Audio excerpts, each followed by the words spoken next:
श्राद्ध पक्ष में अपने पितरों का श्राद्ध करना, उनके प्रति श्रद्धा अर्पित करना, इससे क्या होता है? जैसे कई बार कहा जाता है आपको पितृदोष है। पितृदोष का मतलब क्या होता है? पितृ नाराज हो गए आपके? नहीं, पितृदोष का कारण ये होता है कि, बहुत ध्यान से सुनिएगा, हमारे परिवार के पूर्वज जब प्रस्थान कर जाते हैं तो प्रस्थान करने के बाद जब ठाकुर जी के सन्मुख वे पहुंचते हैं तो ठाकुर जी उनको अपने निजलोक में निवास दे देते हैं। तब ठाकुर जी से हमारे ही वे जन जाकर के प्रार्थना करते हैं, मैं सराफ परिवार से आया हूँ या मैं उपाध्याय परिवार से आया हूँ, हे नाथ मेरे बच्चे, मेरी बहुएं, मेरे बालक, ये सब लोग मेरे से बहुत प्रेम करते थे, बहुत स्नेह करते थे।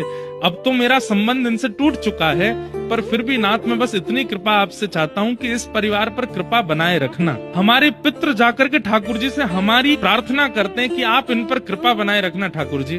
ठाकुर जी कहते हैं अच्छा तुम इतनी इनकी जो है जैक लगा रहे हो तो अपने परिवार के लोगों की, देखते हैं श्राद्ध पक्ष में तुम्हारा श्राद्ध ये लोग कैसे करेंगे।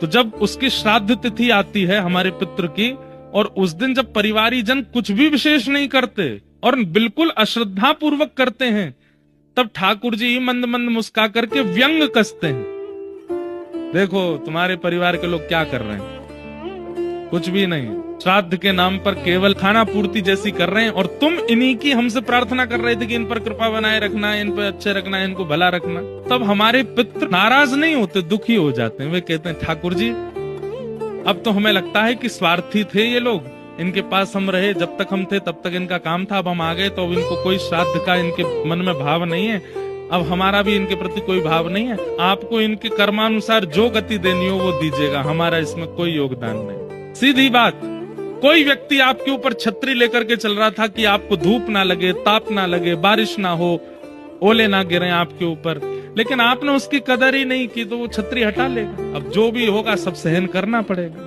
इसलिए श्राद्ध पक्ष में हमारे यहाँ आज्ञा की गई कि अपने पितरों का, पूर्वजों का स्मरण किया करो।